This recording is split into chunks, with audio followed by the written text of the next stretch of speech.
Kia ora and welcome to Love Literacy Inspired, a podcast where we explore the real stories behind Aotearoa's literacy journeys. I'm Heather Down, founder of Love Literacy and passionate advocate for structured evidence-based teaching. And in each episode, I sit down with inspiring New Zealanders, teachers, parents, advocates, and learners to hear how literacy has shaped their lives, their work, and their hearts. Whether you're in the classroom or at the kitchen table or just keen to learn, I'm so glad you're here. And let's dive in. And today I'm super excited to have Jess McInerney here with me today and also Heather Tebbett, both IMSLE MOE-approved facilitators within New Zealand.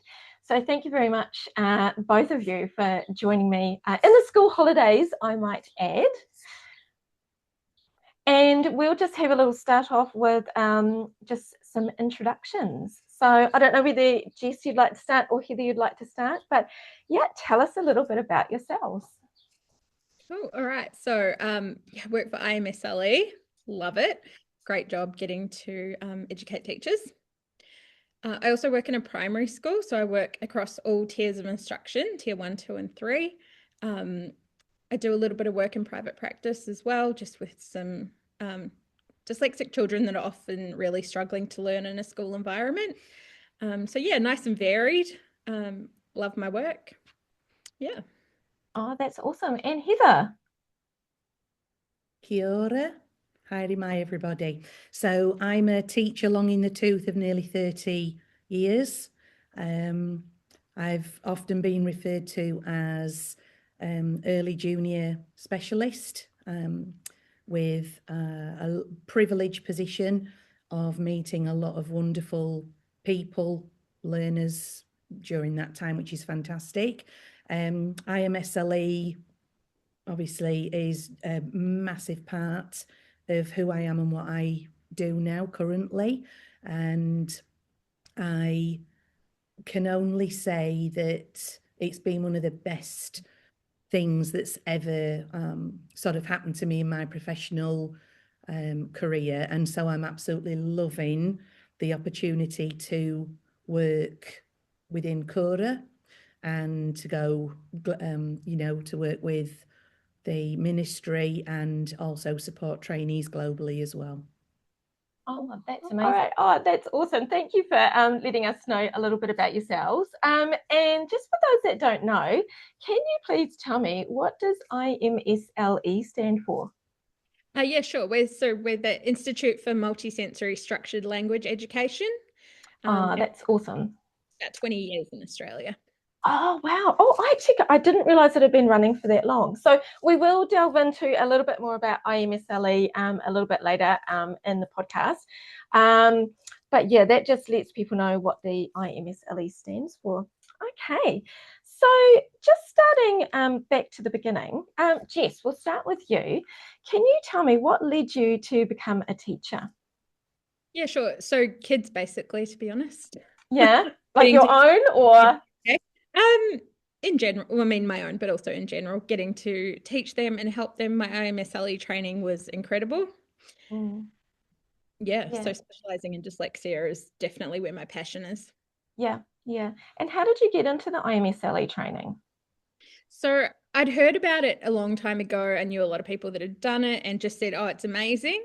So I just decided to bite the bullet. I wanted to go straight to the source and just get it straight from them. Yeah. And Heather, how about you? What led you to become a teacher? Because you've actually had a long career, like 30 years. Thinking about this question, I actually had to kind of just consider my answer a little bit, but it's the same one that I've always given, and I'm really glad it's not changed. One was a brilliant relationship with a teacher, Mrs. Brown, at my first primary school, who was just the most wonderful example of teaching support, and that's always stuck with me. And then having my own 2 children and going into school, and I just couldn't help myself. Got involved, rolled my sleeves up and got stuck in with them. But professionally, as time's gone by, seeing the changes, completely agree with what Jess said there about dyslexia becoming quite a focus. knowing the number of children who may have had better support during my teaching years earlier on, had I known what I've known, that I know now. And they had the best of me for everything, but now these children get the best, not just of me, but of what we can actually offer them. And that is that's the game that IMSLE has raised, so that I'm actually a better facilitator for everybody because of what I know. So yeah, meeting Jodie, the IMSLE course director, Jodie Clements, life-changing. And I can't say enough. I've met a lot of fantastic people in my time, and hats off to them. But schools are a really cool place to be. Teaching is a fantastic profession. I wake up every morning and want to come to work. And I'd like other people to feel like that too. It's a worthy vocation. So yeah, positive place to work. Yeah. And Jess, how long have you been teaching for? So I've been teaching for quite a few years now, actually with IMSLE. Yeah. So here's my next question. How did you first encounter IMSLE? Because I know how I did, and I can tell that afterwards. But Jess, how did you first come across IMSLE? So I'd heard about it from quite a few people that had done the training and loved it. And so I just decided to go straight to the source and see what it was all about myself. And I just have not looked back. Oh, that is amazing. Awesome. And Heather, how about you? I was introduced to it through a colleague that was trained by Jodie quite a long time ago. And it always just sat that as soon as I could get the opportunity to be trained by Jodie, I would. So I snatched the opportunity early as well. We call ourselves early adopters, and we're quite privileged to be able to say that. But yeah, being able to do that training and support learners and support teachers to go on to do their job is quite incredible. Very fulfilling.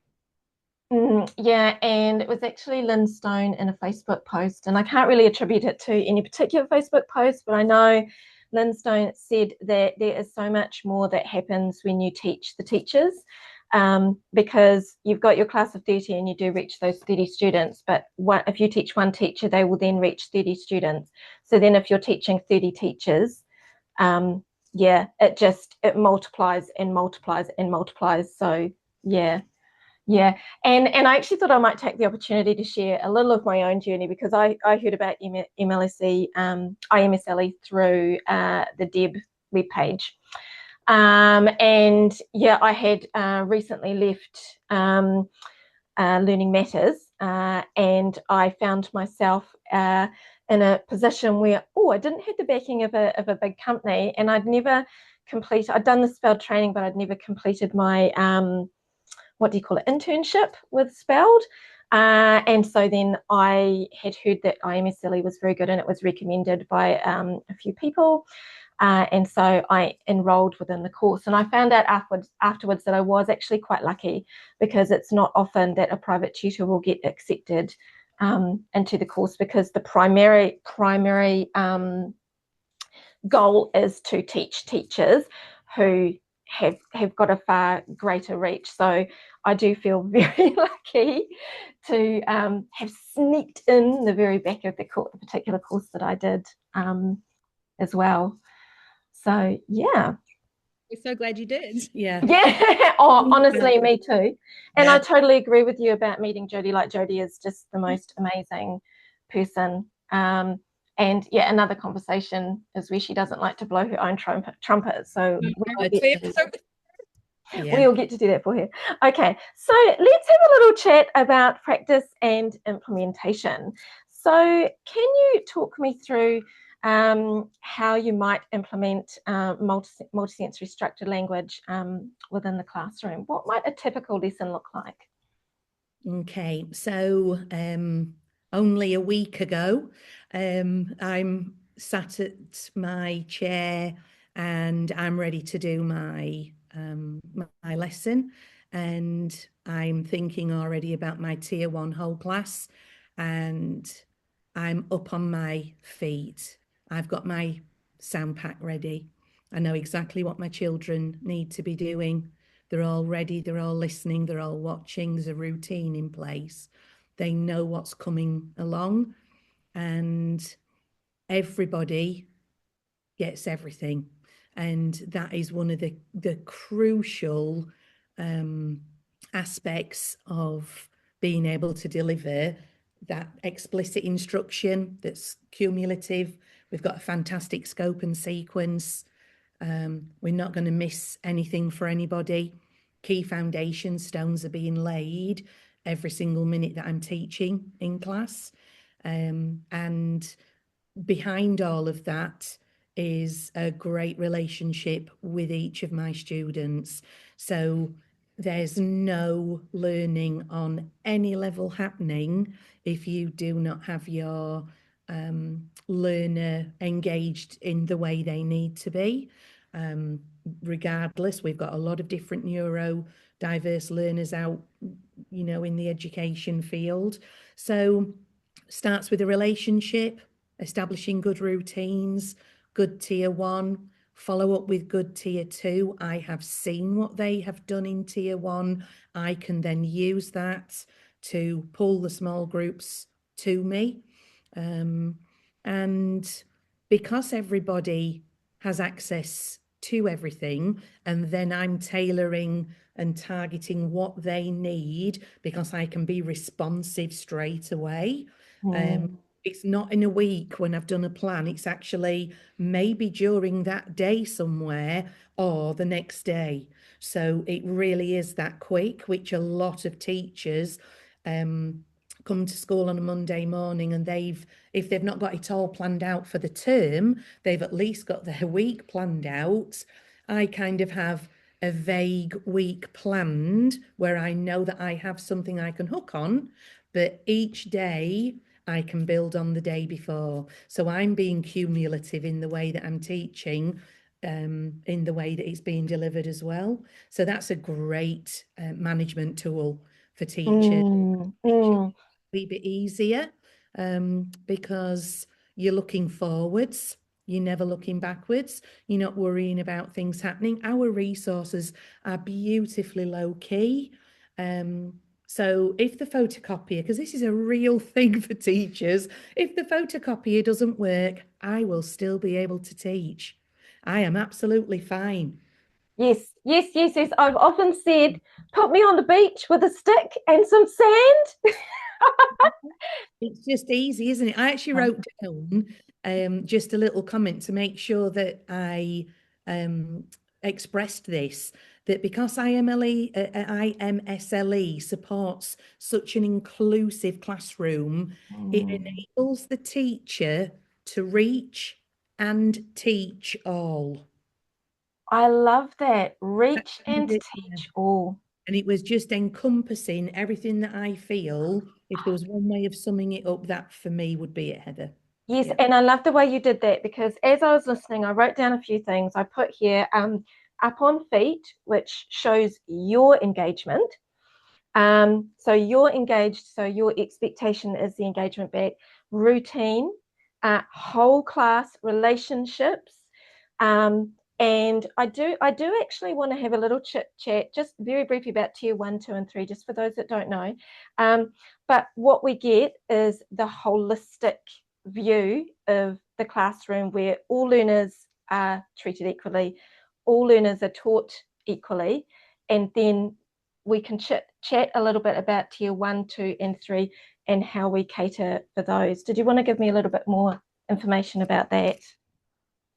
Yeah, so we do focus on the gradual release model, where we've got the we do. Imagine your class, generally speaking, for a whole year, your whole class, and you instill a great way of learning for them. So altogether, this then travels across the curriculum. It's not somehow just engaged for literacy or reading or just writing, these are great models for children to have, so that they can take it, across all the lesson subjects everywhere.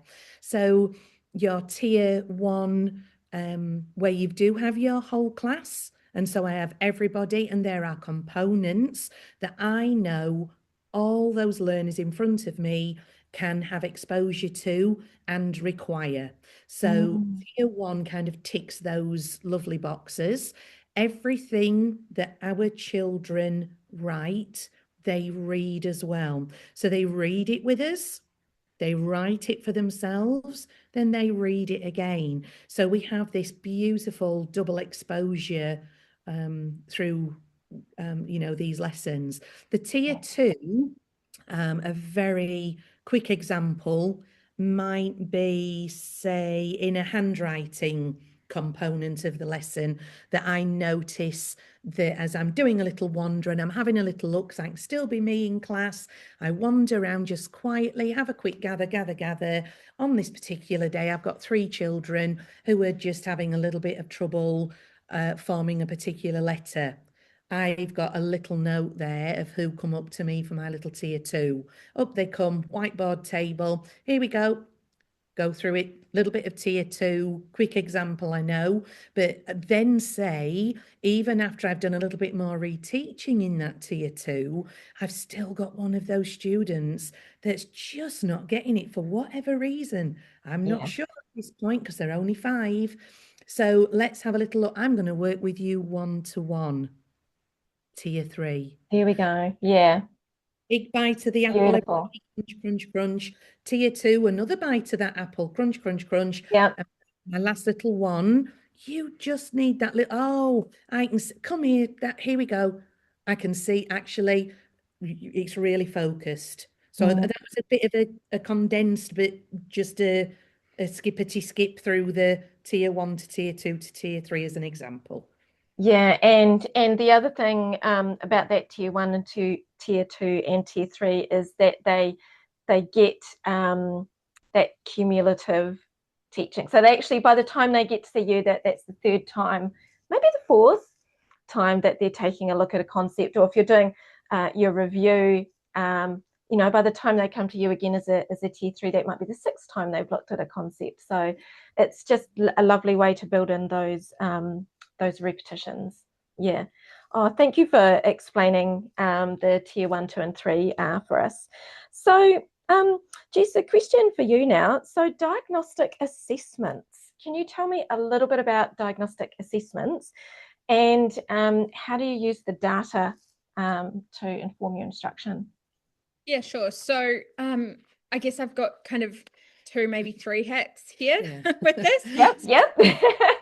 My private practice, and then in a school, and then through IMSLE as well. So I'll start with the school. So we use things like Dibbles as like a universal screener. To be honest, I probably find it the most useful for reporting to the board and just needing a really generalized overview. And then our diagnostic assessment, we tend to use our IMSLE screener. We're lucky in my school, we've got quite a few AMADAs, so we're able to use that assessment, and that just lets us know how kids are tracking. But we also don't want to be just constantly assessing them, because anytime assessing is time not teaching. And these kids, especially the ones that are struggling, they don't have time to waste. So we're really lucky in that we're trained so well that we can be diagnostic in every lesson. We don't have to wait for assessment time to work out sort of where kids are at. Yeah, and I think after a while, once you get tuned in to the diagnostic assessment, like you can almost see it playing out in front of you. Like you don't really need to assess specifically to know that their fluency with their reading is increasing, because you can basically see it and you can hear it. So how much time is that, Dave? Just being able to do it right then and there when it matters. And I think also like the biggest I can't think of the right word. The biggest indicator of success is when they're running into class and they're eager and like you're saying, with their confidence, because all of a sudden it's like, oh, hey, I can learn and I can read and I can. Yeah, absolutely. Yeah. And so what about your private practice with So diagnostic? practice, I use IMSLE diagnostic tools, Right. and generally do a pre-assessment, obviously, to get the baseline, and then post, sort of to see at the end. But again, just being diagnostic in every lesson, I'm not to do constant assessment because I know exactly where the child's at in front of me. Yeah. Not only identifying their challenges, but also their strengths. Yeah. What do I not need to focus on, because it's I don't need to again spend all this time teaching something that's already known. So yeah, that's one of the things I love about the diagnostic. There's so much you can learn from just sitting and listening to a kid read a book. Any book that they want to read, they can choose the book, but just sit and listen. You can just glean so much information. Yeah. Heather, you know what you're looking and listening for, and the diversity of our learners gives us such a huge range of sort of opportunity to learn from our students about how they present their challenges. So Jess is absolutely on the money, just listening to them, making a note of it. Yeah, it's just invaluable, absolutely invaluable. And you're so right. Like, for example, if we take a student that's sitting in front of us with beautiful oral language and an exceptional vocabulary and able to really, really think and connect with ideas, and then you put a text in front of them and all of a sudden they're reading in this stilted voice that's quiet and choppy, we know. So yeah, you're absolutely right. Yeah. So just talking a little bit about the new teachers, or sorry, not new teachers, but teachers new to IMSLE.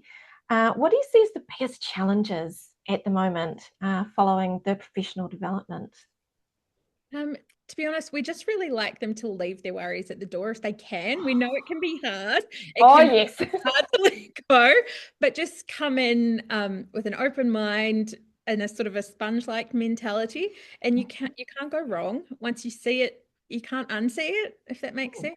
So yeah, people are really excited to hear that we don't necessarily throw the baby out with the bathwater. We're not here to judge anyone. We're not here, we all do the best that we can. We know better.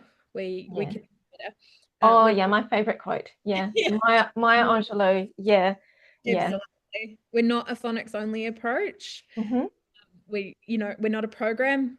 We take into account all areas of literacy. So yeah, the biggest thing is just try and sort of let go, just come and listen. And yeah, I like that. Yeah, leave the worries at the door, no judgment, just be here to learn, and we can still learn. Like even being quite far in our career, we can always learn and adapt and change. Still learning too. ideas. Absolutely. Yep. Research keeps providing us with new opportunities to grow. They are opportunities to create barriers. They are to make improvements and to keep the river flowing, not to dam it up and cause a problem. So if you can be as open-minded as possible, this isn't about extra work or, people making you do things. This is actually about improving, and we are a profession. So as part of that doctorate, we should be always looking to improve, upskill, keep current. And that's one of the things that IMSLE affords 100% for us. Sitting on the rules, keep rowing. Yeah. Oh, yeah, keep rowing. I love that. And one of my questions here was talking about balancing explicit instruction and direct instruction with engagement, creativity, and meaning. How do we get that balance going? Because I know that is one of the areas, and even if we just briefly touch on it today, perhaps it will light a little spark for somebody to go off and do a little bit more research. But yeah, how do we balance explicit instruction with engagement, creativity, and meaning?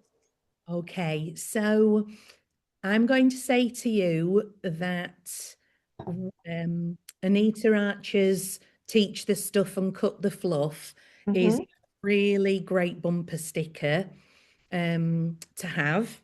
And Louise Moat's Teaching Reading is Rocket Science. We've come in the uniforms today because it's what we really believe in. Yes. They are actually just bumper stickers. They came from people who have given their lives to improving other people's lives. And now we're in a privileged position where we can do that.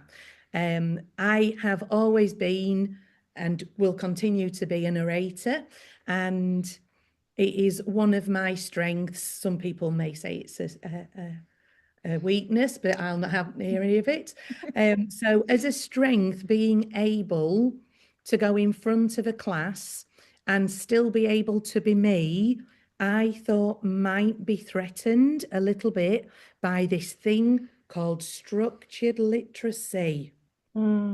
Nonsense. My children have never been as engaged as they are now. I have written this down to make sure that I do not forget, because I told one of my boys that I would say this. After 30 years of teaching, to have 16 5-year-old boys asking me, Mrs. T, is it time for sentences? Oh my gosh. Your face says it all. And for those who know me, all the hairs have gone up on my arms. This is quite beautiful to behold. And I suggest that that is some standard that people hold themselves to. Just the fact that it is possible. I can still be me. I have really tight routines. I know my children. I know the components I want to go through in my lesson. And I can be as responsive as I need to be. I'm the delivery model. I'm the person that stood in front of them. And as an individual, this has actually helped my practice, not hindered it. So everything I do in class is geared towards context and meaning. And I think it's helped me become a more reflective practitioner across lots of other areas too. So I say thank you to all my amazing children that have been through my care, those beautiful little sponges, and I hope that I've been able to fill them with all the good stuff that they need. And IMSLE has helped me to do that. So yeah, fantastic. Did you have anything to add to that one, Jess, about the engagement, creativity, and meaning? Balanced with explicit instruction? Yeah, so we know things like scripts, they might have their place sort of initially when you're first learning, but I know in our school you won't see any of us teaching off a script. When you know the content, you can just get on and teach and sort of art and science of we're just teaching. responsive, aren't we? Yeah. Oh, I totally agree with you. Like I do remember though when I first started teaching, especially in my tutoring practice, I had to follow a script. But then the more I learned about what I was teaching, the less scripted it became. And then the script was just there basically as a guideline to support me in case I forgot anything, because, you know, especially if I was teaching a concept for the first time, I needed that script there just to remind me, oh, what does the floss rule tell me again? Oh, that's right. Yeah, so it helps with that. But then after a while, you are able to become less scripted. And I sort of think too, like now I've been teaching for a wee while, I'm actually able to throw in some knowledge. I'm doing some knowledge-based learning within my little private practice. So yeah, there's definitely room for creativity and engagement. Yeah, which is fun. Okay, so biggest barriers you've come across with well, we know that you're doing the approved MOE facilitation within New Zealand. Have you come across any barriers so far with that? No, we've just we've run 2 cohorts where about to do our 3rd. Yep. It's been amazing getting to meet all these teachers. Yes.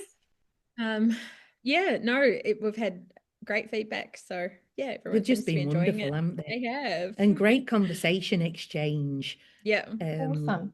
Yeah, allowing them just to share with us and for it to be a safe space, you know, if they Absolutely ask something and they're going to be respectfully responded to. I think that's a really 100%. lovely thing. Yeah. Oh, that's awesome. And just touching a little bit, if we go back to our tier 1, 2, and 3, we did talk a little bit about our diverse learners, and so we know that structured literacy provides the or what you do provides the extra repetitions in there. Can you talk me through how we can support ESL learners, English as a second language learner, using structured literacy as well? Yeah, sure. So often our English language learners respond incredibly well to MSL because of how structured and systematic it is. Just that explicitness. Tier 1, they may even pick it up faster than their peers.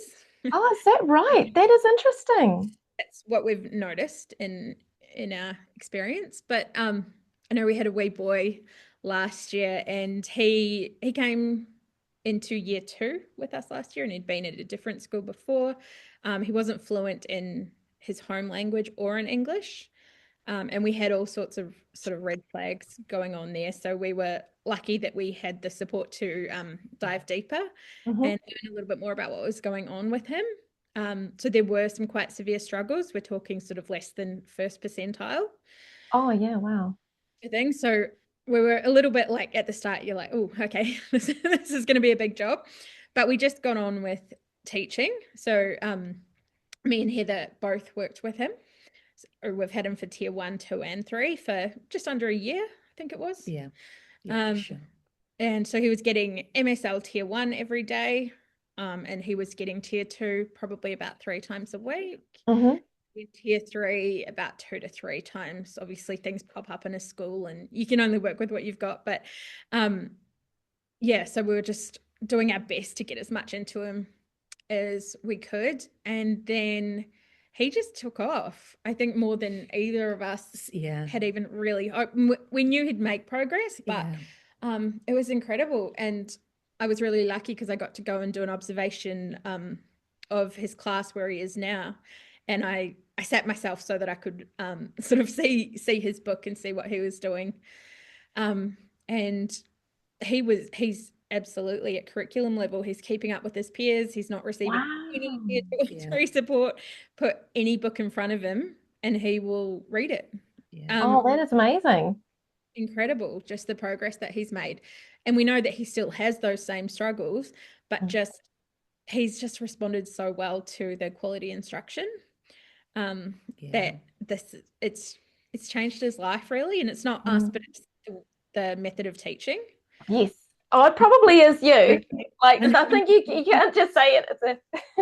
And just having the knowledge to be able to see what was required at the time, and that level of exposure for tier 1, 2, and 3 in a mainstream Cora is absolutely fantastic. He's been exposed to a massively rich bank of language and vocabulary, and a wonderful supportive home, and all of these factors are ingredients for success. The recipe we got right for him, and we responded very individually for that wee learner, and it's paid dividends for him.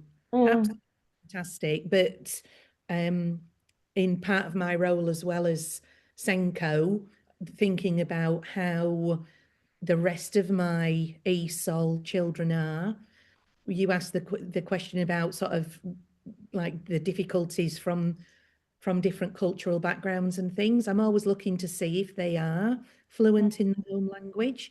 because that can make a huge difference. Mm. But it is such a credit and it is such a fantastic thing if you have a learner who already knows their home language. So we're their second language. It's a really, really great thing for children to have more than one language. I've had people in my 30 years of teaching as well that have said that they're incredibly good at music. Music is its own language. I've had people who've said, oh my goodness, the maths has improved as well. Well, maths is a fantastic scientific language. You know, you can call anything. When you've got a learner engaged and they've got coping mechanisms and you have given them the skills to be able to tackle things, they apply it everywhere. It's fabulous.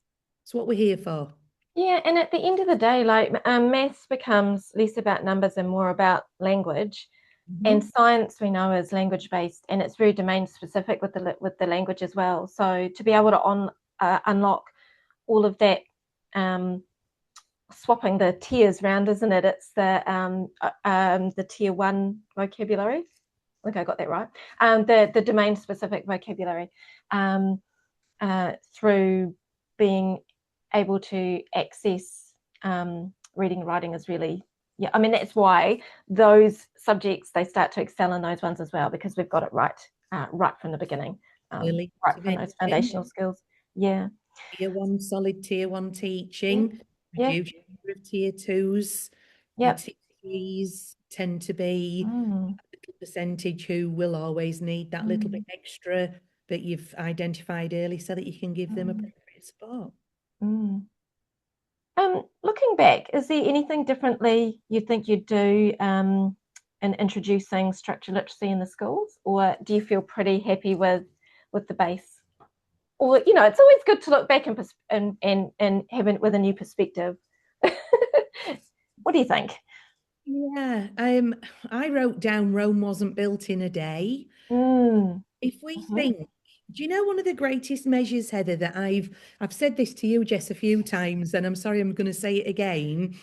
The conversation that goes on in a staff room or by the photocopier now is leagues ahead of what we would have expected 2 or 3 years ago.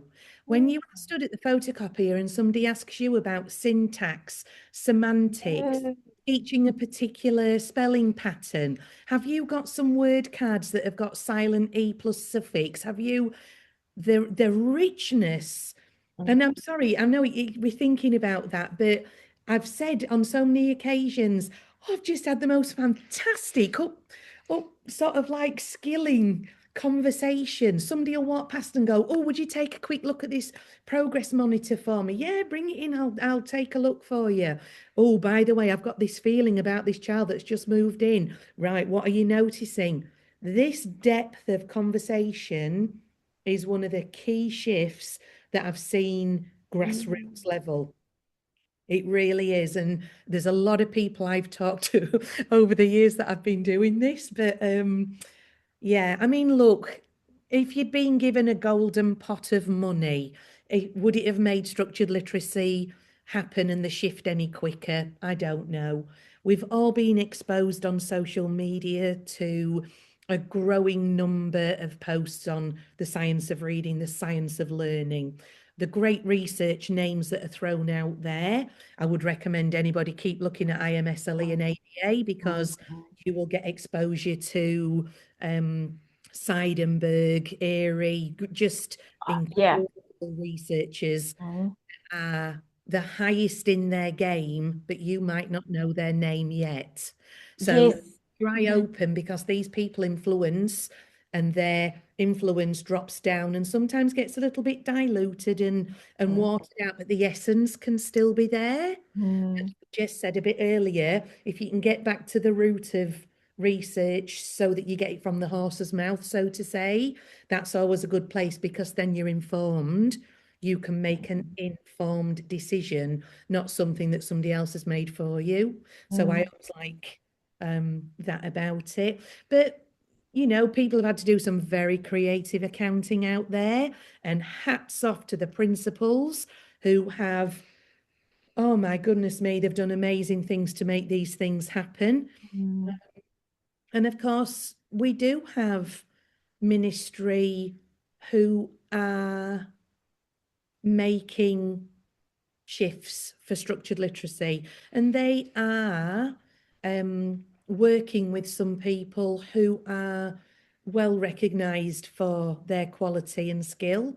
So if this can feed down for our tamariki here in Aotearoa, that our kuras, our schools are going to benefit from it, thumbs up. Could we do something different? I certainly couldn't have. Not with not my you made me in my lane. you made me think of something that I was listening to the other day, and I can't remember the podcast that I was listening to, and just when you said a lot of years of structured literacy, the build up, a lot of social media, a lot of research has gone in, but things do actually take time. And the analogy that was given was how long it took surgeons to put washing their hands, I kid you not, into practice, because back in the olden days, they never did. And then some research came out that, by the way, if you wash your hands before you operate on a patient, there's something like a 90%, I don't know about the percentage, but there's a very high percentage that these patients won't then contract another disease post-op. But it took years and years and years, like 50 years. It'd be interesting to research it, but it just goes to show that any big shift that challenges ideas and perceptions and the way we have done things does take time, but be open to it, because it could be for the best. It could be for the best. So it's good. And if we look at that on a smaller scale, like within a school, sometimes people don't love it when we say this, but we say about 7 years. I would agree with that, because I think 7 years is about right. And in 10 years, you can call yourself an expert. Or we're all still learning. Yeah. Oh gosh. But we worked with our very first school in Queensland, and they were the first ones to become accredited in 2012. So they started their journey about 2007, and that was just groundbreaking at the time for Australia. So super proud of all the work that they put in. Have we got any fully accredited schools here in New Zealand? We do. We have got Deanwell School, so they've been awarded the Australian Dyslexia Association Excellence Award for a whole school approach. And we're actually really lucky. We've got to spend a bit of time with them, and we've done a couple of visits. They're just amazing, aren't they? What Pam and Kylie have done with their school is incredible. Watching the kids there succeed, and then getting to see, I know in between our visits, like we'll often, check in and on the same students, and just seeing their growth, absolutely take my hat off to them. We've got others also working towards that, so really exciting things happening. But definitely an early adopter for New Zealand. Yeah. That's awesome. I have written down Deanwell School, so I'm going to do a little bit of research and look about that. So I thought a couple of quick fire questions. Well, they might not be quick fire, but we'll try. See how we go. We'll see how we go. Right, Jess, with you, most rewarding moments in your work with IMSLE? Oh my God. How do I pick one? I can't. I've got to say, working with Jodie Clements is incredible. This is her life's work. This is what she dedicated everything to. And you can't beat that, I don't think. She's so generous with everything she has learned.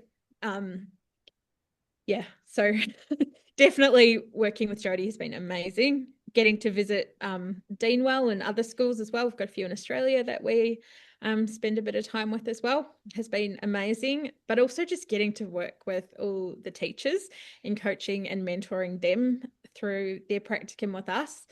As much as we're supporting them with their journey, we're all learners, so we'll often pick things up. I know I had one trainee, and I was supporting her with a lesson, and now I can tell you that all my students have the word hobbit in their review bags because they'd used localized, you know, to where Yes, they were of in the course. country. Yeah. Like, oh, what For the kid rabbit doesn't rule. want- yeah, Yeah. what kid doesn't want to learn or talk about hobbits? Hobbits. There we go. So yeah, so many, but definitely so grateful for everything that Jodie has done for us and for New Zealand, because New Zealand would not be where we are without her. She trained a huge proportion of the current PLD providers. She's worked with the ministry. She's just done incredible work. So yeah, very fortunate. And I think that that's something that not a lot of people know, is that she actually trained the main PLD providers within New Zealand. So yeah, very interesting. And like I said, she doesn't blow her own trumpet. No, she may not like us doing it, but no. And if she gets a chance to watch this, Jodie, you're my number one as well. Oh, okay. So most rewarding. Absolutely. My role for everybody I work with and influence now is underpinned by Jodieisms and the amount of love and time that she has afforded people for no other benefit from knowing anything other than knowing it's the right thing to do. Her integrity and fidelity is incredible. So she'll probably feel a bit humbled by this. And I would also say that working with Jess has been incredible as well, because we are completely different people with the same vision. And that offers diversity for so many good reasons. Yeah, just fantastic. Yeah, I just love the shift that's happening. Teaching is exciting at the moment. You know, it's a good place to be. Yeah, lots of good things happening, definitely. That's awesome. And advice for a teacher who's just starting to learn about IMSLE? Yeah, sure. So I would say complete the course. Yes, complete the course. 3 parts. So one is a 5-day intensive. And it is intense, to be fair, but it is incredible, and it's structured like this for a good reason. It's been this way for a lot of years. So 5-day intensive, and then we've also got a guided practicum for a minimum of 12 months. So you'll have support through your lesson planning. You know, we can do one-to-one mentoring just as needed. It's guided. We're there to support. So definitely do it. You need to put it into practice. And I don't know about you, I found when I did it, you learn just as much from putting it into practice. Absolutely. So do that. It's all included. It's just one course. And then we've got the required readings, which is really important too, because we want teachers to be sort of self-sufficient, and we want them to be able to read and access research and not just sort of take someone's word for it, like actually do the learning. So we might not be like the easiest option, but the knowledge that you will gain just is second to none, in my opinion. Yes, I would say with the readings, the reason they're so great is because we know they're endorsed. Need to go searching, and there's a massive trust model. If Jodie says it's okay, you don't need to go anywhere else. It's a place to start. You can look at extras, but she always gives you a really good breadth. Simpler, and some are a bit more chewy, and that's absolutely fine. There's something for everybody, but they are all endorsed, and they are all super useful. And what I like about some of those really big ones as well, especially like the Rose Report, even though it's really meaty, and it took me, I think it took me a couple of days to read through, but yeah, all of the references that you can then go and look up, that's built that report. So there's just so much knowledge sitting there at your fingertips. I don't know how they keep that list the way it is, because you'd kind of want to keep adding in little bits here and there. So get updated every update. Yeah. It's Yeah. always reviewed annually. Yeah. Always reviewed. Awesome. And I don't know if this is going to be a quick one, but must-dos for schools or leadership from your point of view for literacy outcomes or improving literacy outcomes. Keep your board of trustee involved. Let them be, with you the whole journey. Targeted and strategic action, 100% on top. Yeah. Make sure it's in your strategic plan.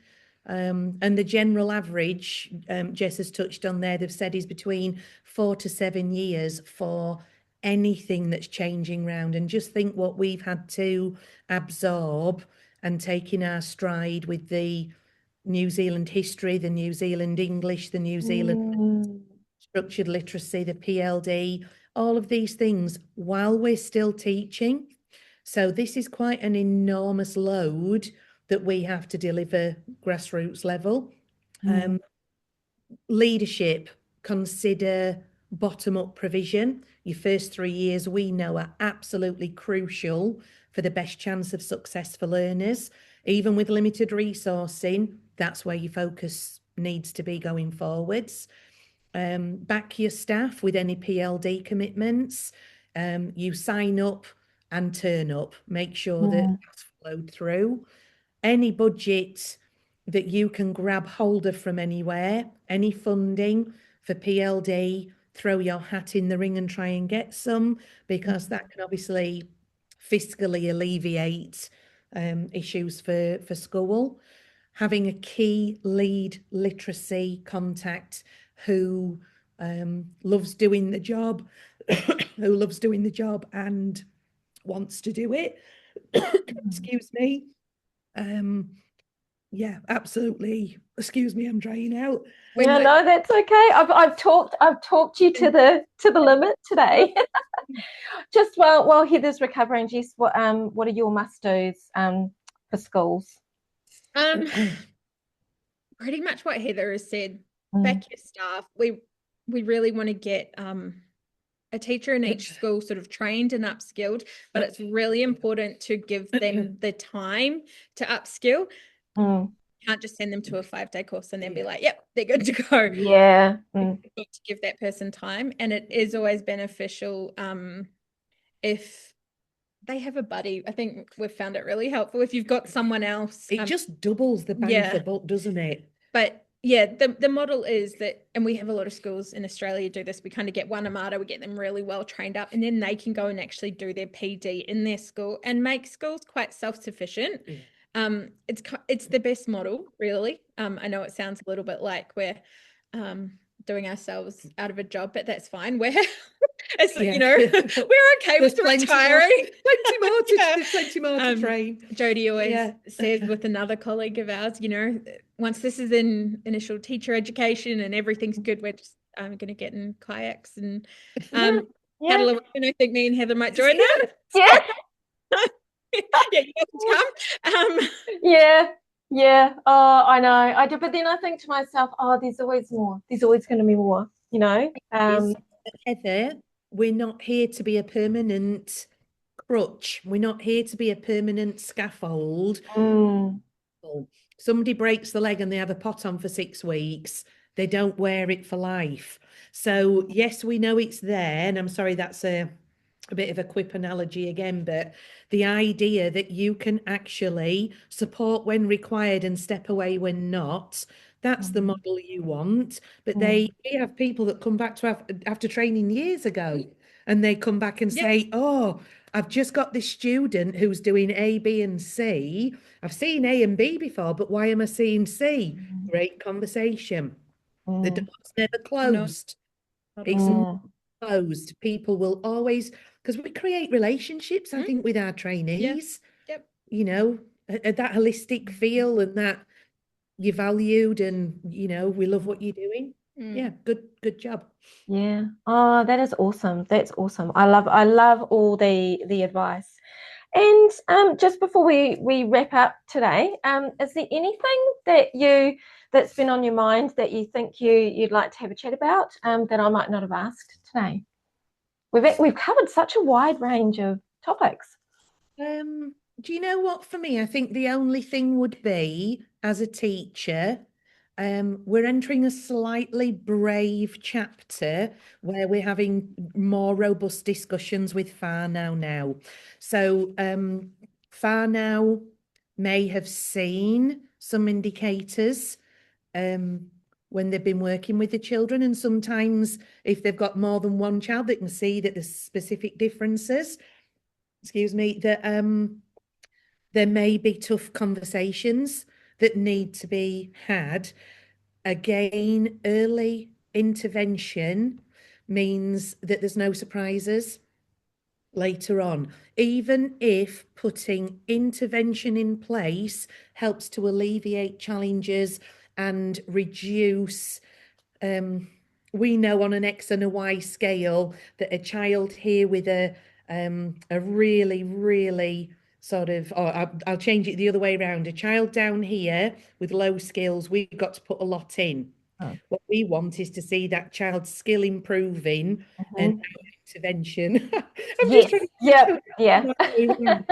To reduce. We want to see that model. And we have to talk to parents about that. So you may have to be brave.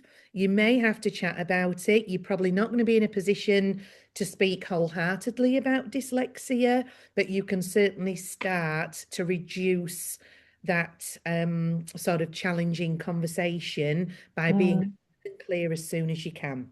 A teacher for me, I think, would be a pass on a little bit of help. And Jess, did you have anything? Yeah, no, I think we've covered a lot, which has been great. But thanks for your work, Heather, too, especially in highlighting dyslexia in New Zealand and the work that you're doing. I know you're doing a lot for Dyslexia Awareness Month. So yeah, we love having you as IMSLE family and through our Armada program. So yeah, you're doing amazing things. Oh, awesome. Oh, yeah. Well, it's the whole reason why I got into what I'm doing. Yeah. I've shared snippets of my journey along the way, but yeah, my son is my inspiration. But I think too, like from my journey as a parent's perspective, at the time, and I love the idea. I wrote that down of the brave chapter. And yeah, though I wish those were the conversations that had been had with me, not just the, oh, he's just a boy, or he'll catch up, or give him time, when he's ready, he'll be ready, because he wouldn't have never been ready. So yeah, and that's where my passion comes in, because it's educate the children, because we know that the best way to work with our those with developmental language deficits, or whatever we like to say, the language deficit there, educating the child is the best way, but also educating the parent is the best way. So, and again, and then educating teachers to be looking out for the students, so then you can have those brave conversations with whānau, and so that's where my advocacy comes from with that. And just before we finish, we'll also talk about the fact that we also recorded a little video about some myths that we're busting with dyslexia, and that I think by the time we have this one airing, we will have already put that in place, but I'll link that in as well. So Heather and Jess have been very kind and got on board with me, and we've busted some myths together about dyslexia. So a huge thank you. Oh, sorry, interrupting, talking over. Not at all. Just bust those myths. Yeah. I was like, yes. Yeah, but again, a huge thanks to you both for taking some time out of school holidays, when this is your planning time and your little bit of mental relaxation time as we gear up for term 4. So I'm very, very grateful that you've chosen to help me out on the podcast today, and give us such a wide-ranging background on IMSLE, some routines for class tier 1, 2, and 3, and what we cover there. What are the beauty of diagnostic assessment. Yeah, we've covered a lot, and I'll definitely be looking up Deanwell School as well. But yeah, so thank you again for both coming on board today. Thanks for having us. Yeah, thank you, and ka kite. Awesome. So now, mihi for joining us today on Love Literacy Inspired. If this conversation lit a spark, please share it with someone who would love it too.